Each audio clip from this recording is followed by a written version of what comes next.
Why has exhaustion become everyone's permanent state of being? Seriously, pause and consider this reality. You wake up drained. You push through work drained. You stumble home drained. And here's the unsettling part. It's not just you experiencing this. Your colleagues, your friends, your relatives. Everyone's suffering from the same affliction. Complete energy bankruptcy. But here's what should genuinely alarm you. This constant depletion isn't how humans are meant to function. Our grandparents never lived this way. They performed grueling labor, physical work, hands-on labor, and still returned home with enough vitality for actual living, for meaningful conversations, for playing with their kids, for romance. So what fundamentally changed? The bombardment of stimulation. Consider your typical morning. Eyes barely open, hand already reaching for that glowing rectangle. 30 notifications, 60 emails, endless chat messages. Before you've even stepped into the bathroom, your mind has already processed more information than your grandparents encountered across an entire week. Then your workday begins. Video conferences stacking up, messages constantly pinging, inbox overflowing, phone vibrating relentlessly. You're not completing one task at a time, you're juggling 10 simultaneously. And your brain? Your brain is practically screaming, "Stop! This is unsustainable." But you never stop. Because stopping feels wasteful. Stopping feels unproductive. So you persist, pushing forward relentlessly until you simply cannot continue anymore. And now comes the most frustrating part of all. You finally visit your doctor. Blood panels, thyroid function, vitamin levels. Everything returns completely normal. The physician examines you and declares, "You're perfectly healthy. It's probably stress. Just try resting more." But how exactly do you rest when your mind refuses to power down? How can you relax when even lying on the couch means scrolling through feeds? How can you recover when your supposed rest creates more stimulation? The uncomfortable truth: you've completely forgotten how genuine rest actually works. And the tragic part? You don't even recognize that's the core problem. But something fascinating exists here. While Western society accelerates toward collective burnout, while chronic fatigue becomes epidemic, while millions rely on sedatives or consume dangerous quantities of caffeine, there exists one place where they developed a different approach: Japan. Not because Japanese people work fewer hours, quite the opposite. They literally created a term for death caused by overwork, karoshi. But they also preserved something precious that modern society has abandoned: ancestral practices for replenishing life force. Concepts that warriors utilized across centuries, and contemporary neuroscience has only recently validated these methods. I acknowledge that Japan isn't some perfect paradise. Many Japanese individuals struggle to implement the very principles I'll present. But those who successfully apply them possess remarkably more vitality than average people. These are three straightforward concepts, three practices that, when applied consistently, could completely transform your relationship with energy. The first is called Seijaku. It represents the discipline of active stillness. It's not standard meditation. It's not napping. Seijaku goes much deeper. It provides your brain what it desperately craves, but rarely receives: authentic quietude. And science confirms this. 10 minutes of Seijaku daily activates what neuroscientists call the default mode network, essentially your brain's housekeeping cycle, significantly reducing mental exhaustion. The second is Shinrin-yoku, which literally translates to forest immersion. It's the Japanese tradition of spending deliberate time surrounded by nature. This isn't about intense hiking or mountain exercise, simply being present among trees. Japanese researchers demonstrate that 2 hours spent in woodland reduces cortisol, strengthens immune function, and restores attention depleted by excessive screen exposure. It's essentially the antidote to stimulus overload. And the third is inemuri, mastering the art of strategic rest periods. Brief naps lasting 10 to 20 minutes that replenish energy without triggering deep sleep phases. Modern research confirms this. Power naps dramatically increase alertness while enhancing memory and creative thinking. It's the cognitive reset your brain requires midday. Three concepts, three ancestral warrior practices, and they might rescue you from contemporary burnout. But before I explain precisely how you'll implement these in your daily life, let me share the story of a man who stood exactly where you might stand right now. His name was Marcus, 36 years old, married, professionally accomplished, and utterly hollow inside. He possessed everything externally, but lacked energy for anything internally. No vitality for meaningful work, no vitality for physical fitness, no vitality for intimacy with his own spouse. And the worst realization? He had no idea his situation even had a solution, until he sat across from a specialist trained in Eastern integrative medicine. That appointment taught him exactly what you're about to discover, and it completely transformed his existence. But first, if you also recognize yourself living on autopilot, someone lacking energy for anything meaningful, someone perpetually exhausted despite no obvious cause, subscribe to this channel and activate notifications, because what unfolds in the next several minutes might fundamentally change your perspective on fatigue and genuine restoration. I also want to express gratitude to everyone supporting this channel's journey. Let's make this coming year our greatest year yet. Now follow me. The real journey begins here. Chapter 1. Marcus's existence. Marcus awoke every morning with identical sensations. That crushing weight. You understand what I mean, when 8 hours of sleep somehow feels like 2. That was his daily reality, every single morning. Eyes opening, hand instinctively reaching for his phone. Immediately, social feeds, work emails, chat notifications. Before even leaving bed, he'd already processed 50 different inputs, his brain already depleted. But he couldn't recognize this as problematic, because this pattern had become his normal. Marcus worked as a software developer, hours spent staring at monitors. His lifestyle appeared reasonably healthy, adequate sleep, decent nutrition, occasional exercise attempts.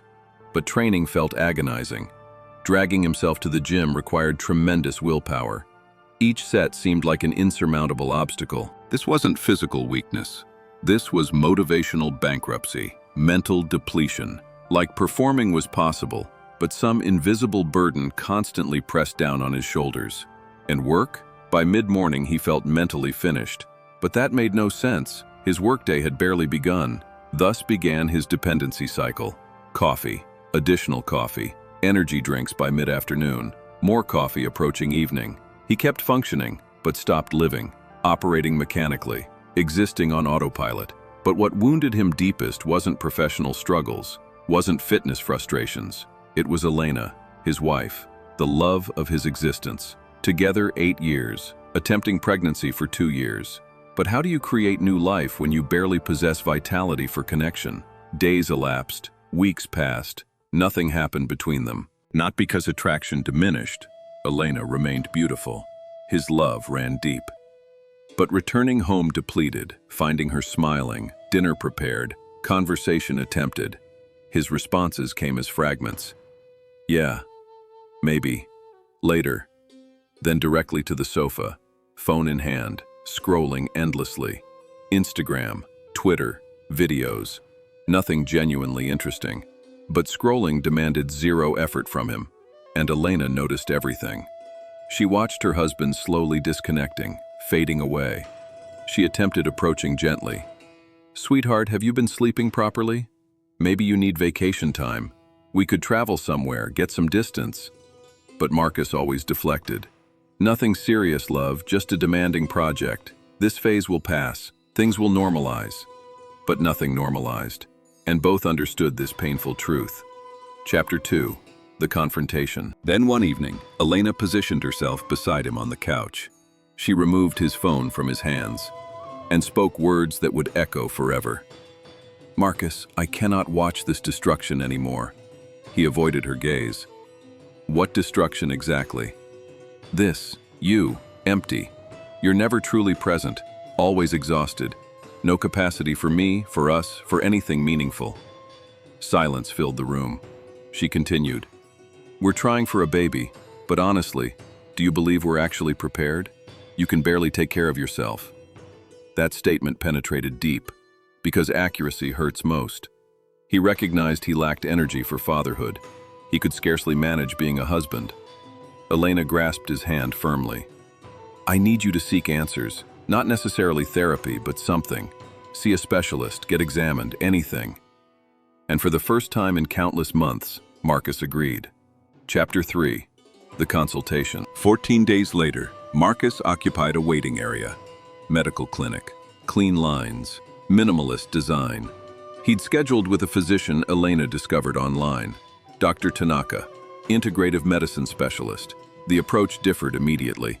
Entering the consultation room, what struck him first was Dr. Tanaka herself.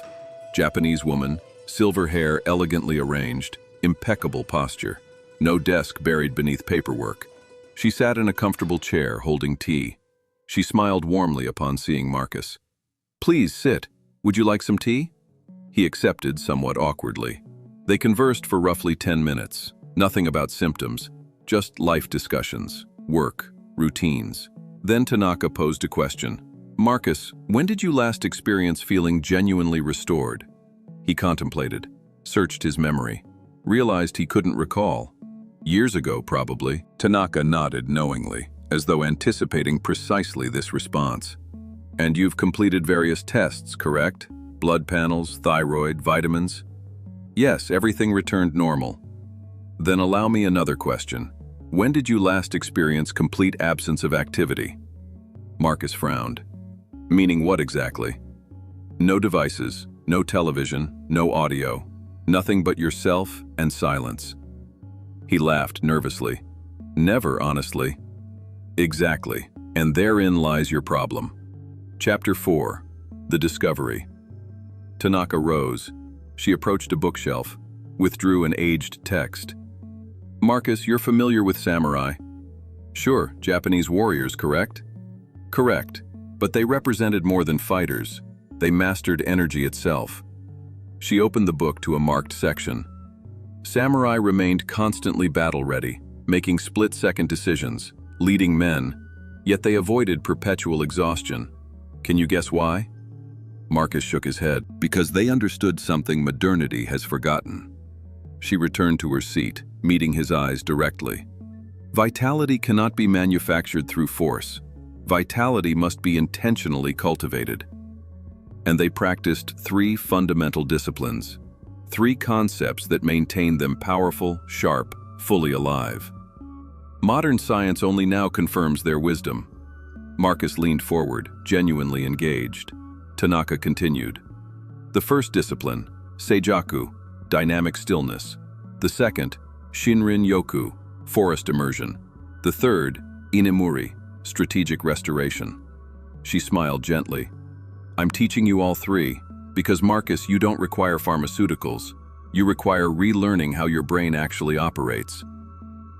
Chapter 5. The 3 Disciplines. Let's begin with Seijaku, Tanaka said. Can you identify your greatest energy thief?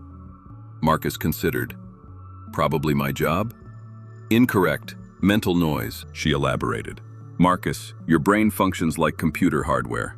Limited processing capacity. Every notification, every simultaneous thought, every mindless scroll, you're running countless programs concurrently. And what happens when computers do that? They overheat. They crash. Exactly. Your brain responds identically. Tanaka continued. Seijaku represents the antidote. Dynamic stillness practice. Not sleeping. Not necessarily meditating. Being present within silence. Alert, yet effortless. Warriors practice this before combat. Sitting silently, observing, noticing breath patterns, environmental sounds, physical sensations. Something remarkable occurred. Their brains entered what researchers call the default mode network, when your mind stops processing external data and begins organizing internally, essentially your brain's maintenance cycle. Marcus was captivated. Science validates this? Absolutely. Studies demonstrate 10 minutes of Seijaku daily substantially reduces mental fatigue. You're finally providing your brain what it desperately needs, active restoration. Tanaka handed him written instructions. Your first assignment, every morning immediately after waking, 10 minutes seated. No device, no audio, nothing. Only yourself and quiet. Initially this feels challenging. You'll believe you're wasting time. Trust this process. Marcus accepted the paper, nodding. Now the second discipline, Tanaka said. Shinrin-yoku, forest immersion.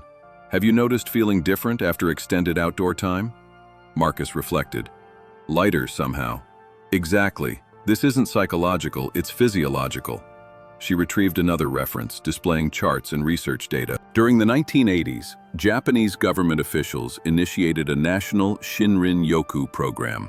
They recognized widespread illness, burnout, depression, chronic fatigue. So they investigated. What occurs when someone spends 2 hours among trees? Results proved remarkable. She displayed statistics.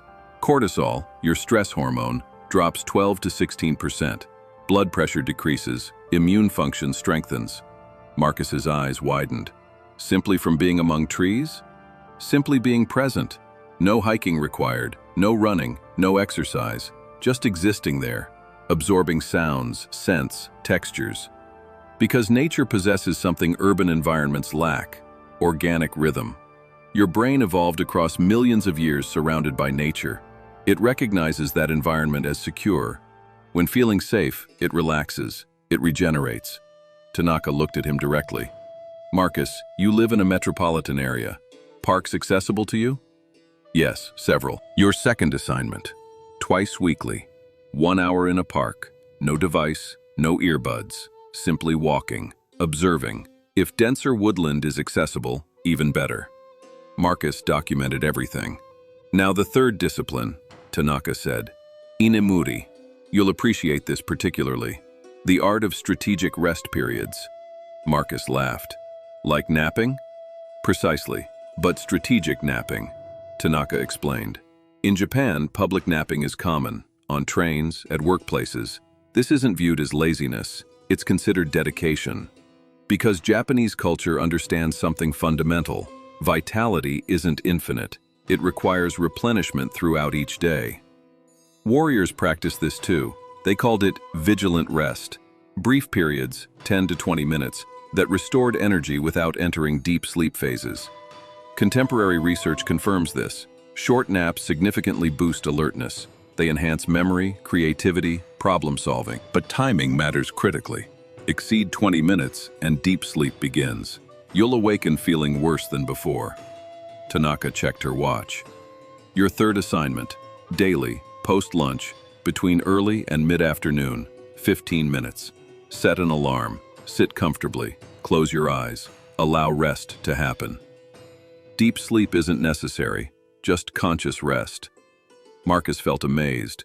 3 straightforward concepts, practical, accessible. This genuinely works, Dr. Tanaka? She smiled. I wouldn't prescribe something ineffective. Commit to 30 days. Report your results. Chapter 6, The Journey. First week, Resistance. Marcus departed the clinic feeling hopeful yet skeptical. Could 3 simple practices actually change anything? But he'd promised Elena, promised himself. So the following morning began differently. Day 1, Seijaku. Marcus woke at 6:30. Instead of instinctively reaching for his phone, he sat at the bed's edge, attempted maintaining silence for 10 minutes. First 30 seconds passed smoothly. Then his mind erupted. Did that client respond? What's my first meeting? I need to check those messages. His eyes opened. Hand moved toward the device, but he stopped himself, breathed deeply, closed his eyes again. Those 10 minutes felt eternal, but he completed them. Day 3, Shinrin-yoku. Saturday morning, Marcus drove to a nearby park, alone, device left in the vehicle. He began walking. Initially, discomfort dominated. What purpose did aimless walking serve? But gradually, thinking ceased. Perception expanded. Breeze rustling branches, birdsong echoing, fresh grass fragrance. He settled onto a bench, simply observed. And for the first time in years, something shifted internally. Not happiness exactly, not excitement, just calm, profound tranquility. Something inside finally decelerated. He remained 1 full hour. Returning to his vehicle, he realized something remarkable. He hadn't contemplated work once. Day 5, Inemuri, Monday afternoon, 2 p.m., post-lunch. Marcus closed his home office door, set 15-minute alarm, reclined in his chair, attempted rest. Initially, sleep wouldn't come. Eyes closed, thoughts racing. But relaxation gradually arrived. Breathing slowed, body softened into the chair. When the alarm sounded, his eyes opened to something unexpected. He felt renewed, not completely restored, but noticeably improved. Something had reset. His afternoon? Smooth, without that typical mid-afternoon energy crash. Second week, subtle transformation. Second week brought noticeable shifts. Marcus continued all 3 disciplines daily. Seijaku mornings, Shinrin-yoku twice weekly, Inamuri afternoons. Small differences emerged. First, he stopped reflexively grabbing his phone upon waking. That compulsive checking anxiety had diminished. Second, sleep quality improved. Not more hours, deeper rest, fewer nighttime awakenings. Third, mental clarity returned, better work focus, faster decisions, and most significantly, energy for other things. Energy for conversations with Elena when arriving home, energy for cooking together, energy for physical connection. And on a Thursday evening, after weeks of distance, they reconnected authentically. Third week, the insight. Third week brought revelation. Marcus sat in the park practicing Shinrin-yoku. Suddenly, understanding crystallized. His exhaustion wasn't from insufficient sleep, wasn't from vitamin deficiencies. He was exhausted from constant internal resistance. Resistance against quietude. Seijaku. Resistance against natural environments. Shinrin-yoku. Resistance against genuine rest. Inamuri. He spent every day fighting against his own biology, forcing concentration, forcing productivity, forcing energy. That fight itself caused depletion. But now, he operated differently, working alongside his brain instead of against it, providing what it genuinely needed: silence, nature, rest. And his brain reciprocated: energy, focus, clarity. Simple, obvious, revolutionary. And here's where science validates everything. Dr. Andrew Huberman, Stanford neuroscientist, explains, exposing your brain to deliberate inactivity triggers the default mode network. This is when your brain consolidates memories, processes emotions, and literally cleanses metabolic waste products. That's precisely what Seijaku accomplishes. Dr. Ching Li, Japanese immunologist and Shinrin-yoku research pioneer, discovered that trees release compounds called phytoncides. Inhaling these compounds significantly increases NK cells, immune cells that combat viruses and cancers. Effects persist up to 30 days. Shinrin-yoku isn't merely relaxing, it's genuinely medicinal. Dr. Sarah Mednick, sleep specialist at UC Irvine, demonstrated that 10 to 20-minute naps most effectively restore alertness and cognitive performance. They avoid deep sleep phases, so awakening feels refreshed rather than groggy. That's precisely what Inamuri accomplishes. Science confirms it. These practices genuinely work. But something even more profound exists here. Something Tanaka explained during Marcus's final consultation. Something that completely reframes energy itself. She said, "Marcus, understand why samurai fought so efficiently? Not superior strength, not greater speed. They avoided wasting energy. While other warriors battled with tension, anger, fear, samurai fought from Seijaku, dynamic stillness, using only necessary energy, nothing excessive. This is what your life requires. It's not about generating more energy, it's about preventing energy leakage." That insight exploded Marcus's understanding. He didn't need energy drinks, didn't need additional caffeine. He needed preventing drainage. Mental energy wasted on unnecessary anxieties, multitasking, constant screen bombardment. Physical energy wasted through chronic muscle tension, poor posture, inadequate sleep. Emotional energy wasted on pointless conflicts, social comparisons, digital validation seeking. When he started conserving energy, suddenly he possessed abundant vitality for everything meaningful. Chapter 7. Transformation. 4 months elapsed. Marcus sat on the couch, Elena beside him. She held something small, a pregnancy test, positive. They looked at each other. Tears flowed, joyful tears, because now, finally, they were truly ready.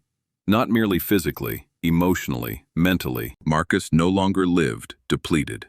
He possessed vitality, energy for being a husband, energy for becoming a father, energy for living fully. All beginning with 3 straightforward concepts: Seijaku, stillness that restores. Shinrin yoku, nature that heals. Inemuri, rest that energizes. 3 ancestral practices possessing power to transform everything. So answer honestly. Are you existing like Marcus formerly existed? Perpetually exhausted? Operating on autopilot? Lacking vitality for anything meaningful? Now answer this. Are you prepared for transformation? Because truth is straightforward. You don't require additional energy. You require stopping energy waste. And these 3 concepts you've discovered today? They are the path forward. Begin tomorrow. 10 minutes of Seijaku upon waking. 1 hour in parks twice weekly, walking mindfully while genuinely observing surrounding nature. 15 minutes of Inemuri post-lunch. Commit for 30 days. Observe your results, because existence is too brief for perpetual exhaustion. And if this video resonated with you, if this message arrived at precisely the right moment, please drop a comment below describing your experience with chronic tiredness. Hit that like button for the Unbroken Way, and subscribe if you haven't already. I share profound concepts like this weekly. Ancient wisdom, modern science, everything supporting your best life. Share this with someone needing this message. Perhaps you know someone like Marcus, someone existing on autopilot. This could be the message transforming their life. Thank you for watching completely through. And remember always, vitality cannot be forced into existence. Vitality must be intentionally cultivated. See you in the next video.